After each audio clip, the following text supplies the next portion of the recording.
Di bawah terik matahari Botswana yang membakar, tubuh seekor singa Afrika yang dulu gagah kini terbaring tak bergerak.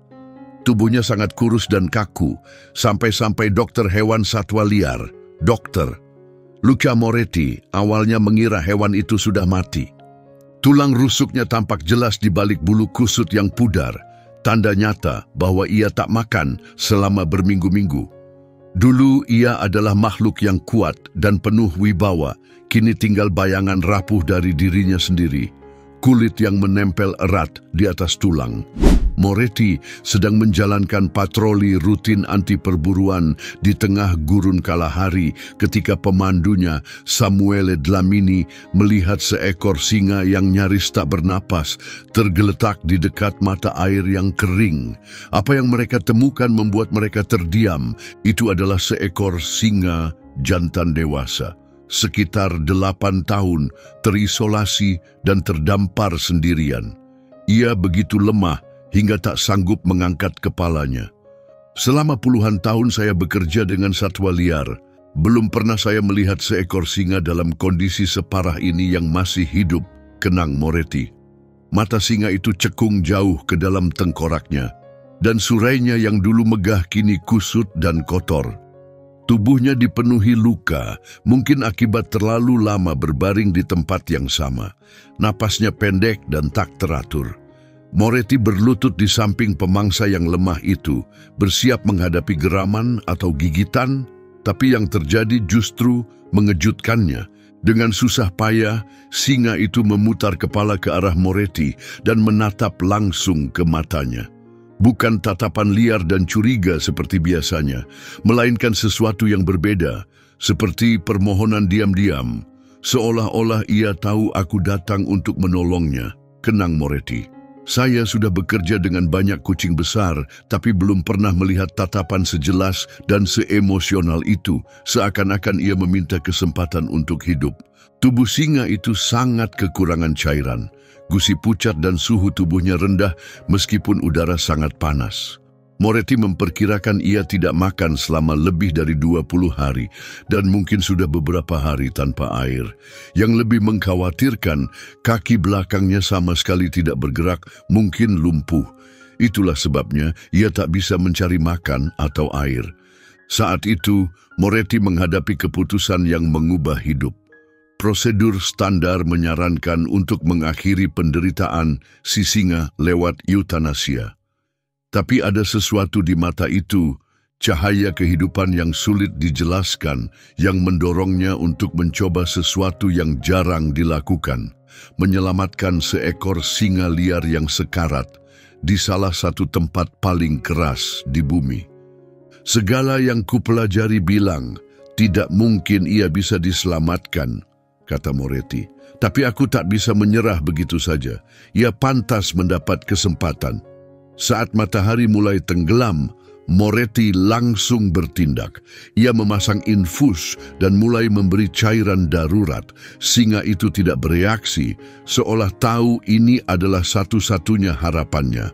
Obat penghilang rasa sakit, antibiotik, dan elektrolit diberikan, sementara Dlamini menghubungi bantuan udara darurat menuju rumah sakit satwa liar terdekat, lebih dari 300 km jauhnya. Malam mulai turun dan singa itu terlalu lemah untuk dipindahkan. Moretti memutuskan untuk tetap tinggal. Ia memantau tanda-tanda vital singa itu, terus melanjutkan terapi infus. Ketika angin malam dingin menyapu gurun, ia menyelimuti tubuh lemah singa itu dengan selimut darurat dan duduk di dekatnya sebagai pelindung dari hawa dingin. Malam itu, singa itu tak pernah melepaskan pandangan dari Moretti. Setiap kali dokter memeriksa infus atau menyesuaikan selimut, ia merespons dengan suara pelan dan lembut, lebih mirip dengkuran kucing rumahan daripada auman binatang buas. Itu adalah momen paling surreal dalam hidupku, ujar Moretti. Aku sendirian di gurun bersama seekor singa sekarat yang seharusnya takut padaku, tapi ia mempercayaiku sepenuhnya. Entah bagaimana, ia tahu aku datang untuk menyelamatkannya. Saat fajar menyingsing, helikopter tiba, tapi memindahkan singa itu bukan hal mudah. Moretti harus menenangkannya dengan obat dan menjaga infus tetap terpasang sepanjang penerbangan ke rumah sakit Satwa Maun. Di sana dokter, Elena Galli, kepala dokter hewan, menerima panggilan darurat. Luka ini singa liar jantan dewasa. Ia sudah kelaparan selama berminggu-minggu, katanya. Kalaupun ia bertahan, ia tak akan bisa kembali ke alam liar. Singa lumpuh tak bisa berburu atau mempertahankan diri. Namun saat ia melihat langsung, keraguannya sirna. Hewan itu berada di ambang kematian, tapi berkat upaya Moretti semalaman, tanda-tanda vitalnya mulai stabil, meski sangat lemah. Yang paling mengejutkan bukan hanya kondisi fisiknya, tapi juga sikapnya. Singa ini dikelilingi manusia asing, tidak mengamuk atau panik. Ia tetap tenang, hampir damai. Itu bertentangan dengan semua yang kami ketahui tentang perilaku singa liar, tulis Dr. Galli. Ia membiarkan kami memindahkannya ke meja operasi, memakai masker oksigen, dan diperiksa tanpa melawan. Seolah-olah ia tahu kami ingin menolongnya. Hasil tes menunjukkan tingkat penderitaannya. Cedera besar pada tulang belakang, kemungkinan akibat jatuh atau serangan singa lain, telah melumpuhkan kedua kakinya. Ketidakmampuannya bergerak menyebabkan kelaparan, dehidrasi, dan kerusakan pada beberapa organ. Peluang bertahan hidup kurang dari 10%. Operasi untuk mengurangi tekanan pada tulang belakang berlangsung selama 8 jam penuh ketegangan. Moretti tak pernah meninggalkan ruang operasi. Bahkan saat dibius, tubuh singa itu tampak lebih tenang jika Moretti berada di dekatnya. Ketika bius mulai hilang dan ia mulai sadar, matanya langsung mencari-cari dan berhenti pada wajah orang yang telah menolak menyerah padanya. Perjalanan menuju pemulihan panjang dan penuh ketidakpastian. Moretti menamainya Leo, yang berarti singa dalam bahasa Setswana. Sejak saat itu, Leo bukan hanya pasien, ia menjadi prioritas.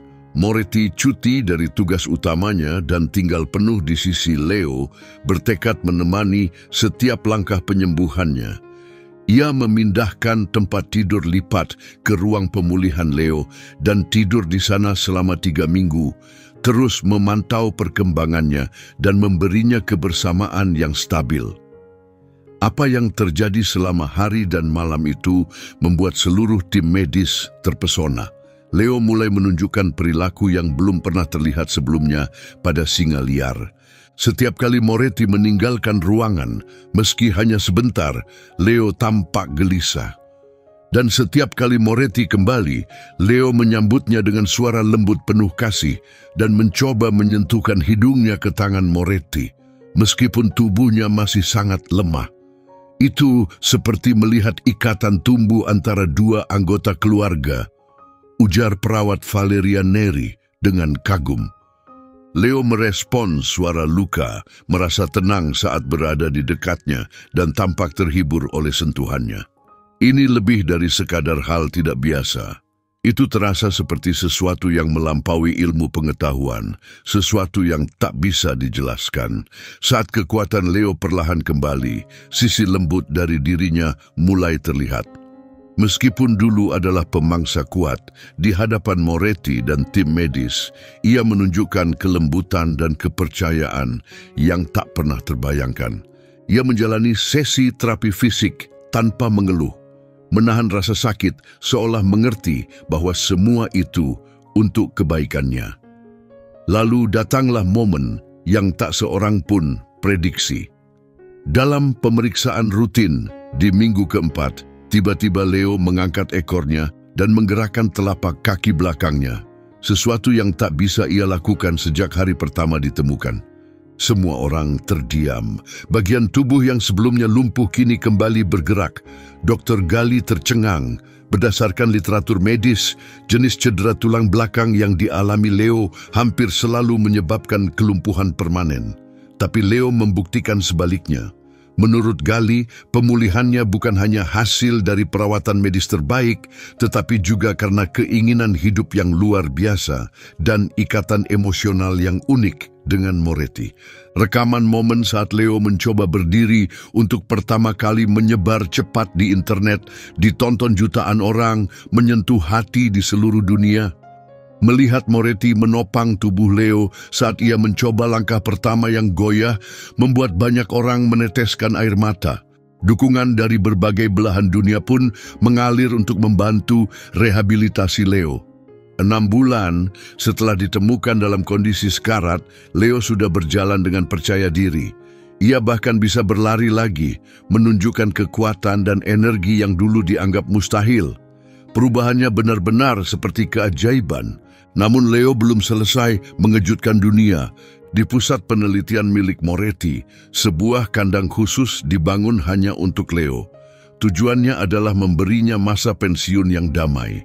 Tempat aman untuk menghabiskan sisa hidup dengan martabat, jauh dari bahaya alam liar yang hampir merenggut nyawanya. Tapi Leo punya rencana lain. Suatu pagi hangat di bulan Oktober, Moretti masuk ke kandang untuk sesi harian mereka. Leo mendekatinya perlahan, lalu menggigit pergelangan tangan Moretti dengan rahang besarnya. Bukan dengan kekuatan, tapi dengan kelembutan, seperti induk singa mengangkat anaknya. Tanpa menarik atau menggeram, Leo membawa Moretti ke gerbang kandang. Saat mereka sampai, Leo melepaskan tangannya, duduk, dan menatap langsung ke mata Moretti. Pesannya jelas, ikut aku. Itu adalah momen yang tak bisa dipersiapkan oleh protokol manapun. Bertindak hanya berdasarkan naluri dan rasa percaya yang dibangun selama berbulan-bulan, Moretti membuat keputusan yang mengubah dunia rehabilitasi satwa liar selamanya. Ia membuka gerbang. Apa yang terjadi kemudian terekam oleh banyak kamera dan segera tersebar ke seluruh dunia. Leo berjalan tenang di samping Moretti, bukan seperti hewan yang ingin melarikan diri, tapi seperti teman seperjalanan dengan tujuan. Tidak ada kepanikan, tidak ada agresi, hanya seekor singa berjalan di samping seorang pria seperti mereka telah melakukannya berkali-kali sebelumnya. Mereka berjalan melintasi semak Afrika sejauh hampir 3 kilometer. Sesekali Leo menoleh ke belakang, memastikan Moretti masih mengikutinya. Di atas mereka, helikopter melayang, merekam pemandangan luar biasa. Seorang pria berjalan bebas bersama seekor singa di alam terbuka. Lalu, tujuan perjalanan itu pun menjadi jelas. Leo membawa Moretti ke sebuah kawanan singa betina dan anak-anak mereka, hewan-hewan yang sedang berjuang, bertahan hidup di tengah kekeringan parah. Moretti langsung mengenali mereka. Itu adalah kawanan yang sudah ia amati selama patroli anti perburuan di area yang sama saat ia menemukan Leo berbulan-bulan sebelumnya. Apa yang terjadi selanjutnya membuat para ahli satwa liar di seluruh dunia takjub. Leo mendekati kawanan dan mengambil peran pelindung, berdiri di antara mereka dan apapun yang dianggap sebagai ancaman. Ia mengeluarkan suara rendah yang menenangkan, seolah memberitahu mereka bahwa Moretti tidak berbahaya. Meski naluri mereka biasanya menghindari manusia, para singa betina tetap tenang. Mereka membiarkan Moretti mendekat tanpa rasa takut, seolah Leo telah memperkenalkan mereka dan dengan caranya sendiri berkata dia bisa dipercaya. Moretti segera mengerti alasan Leo membawanya ke sana. Kawanan itu sedang menderita. Dengan sumber air mengering dan mangsa yang langka, para betina kesulitan merawat anak-anak mereka. Leo tidak hanya menunjukkan rasa terima kasih, ia datang untuk meminta bantuan untuk mereka.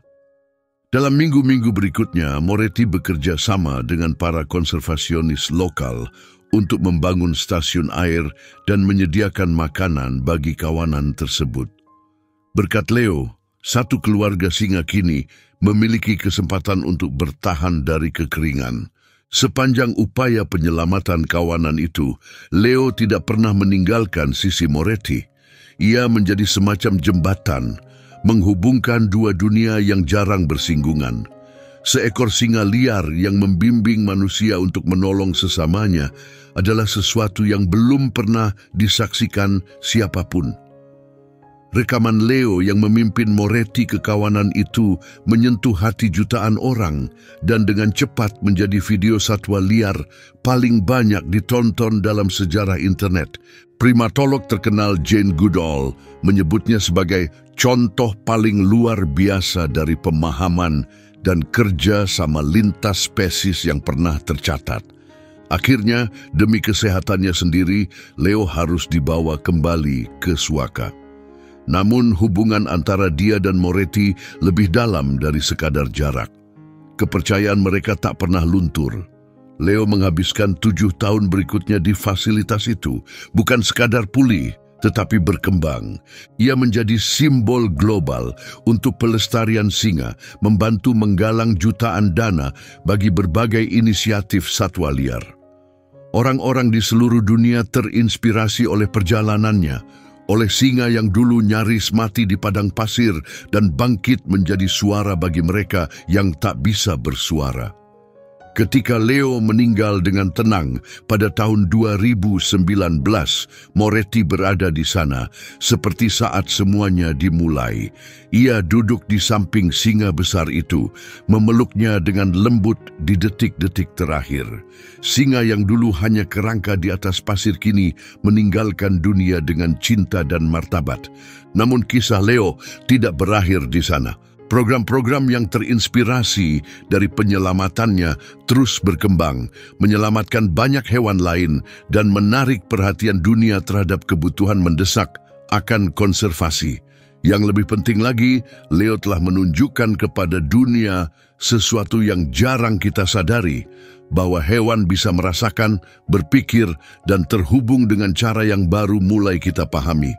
Leo menunjukkan padaku, kata Moretti saat upacara peringatan, bahwa batas antara kesadaran manusia dan hewan jauh lebih tipis dari yang kita kira. Dia tidak hanya bertahan hidup, dia memilih untuk mengambil kesempatan keduanya dan mengubahnya menjadi sesuatu yang lebih besar dari dirinya sendiri. Dan itu, sungguh, adalah pelajaran yang patut kita bawa ke depan dengan bangga.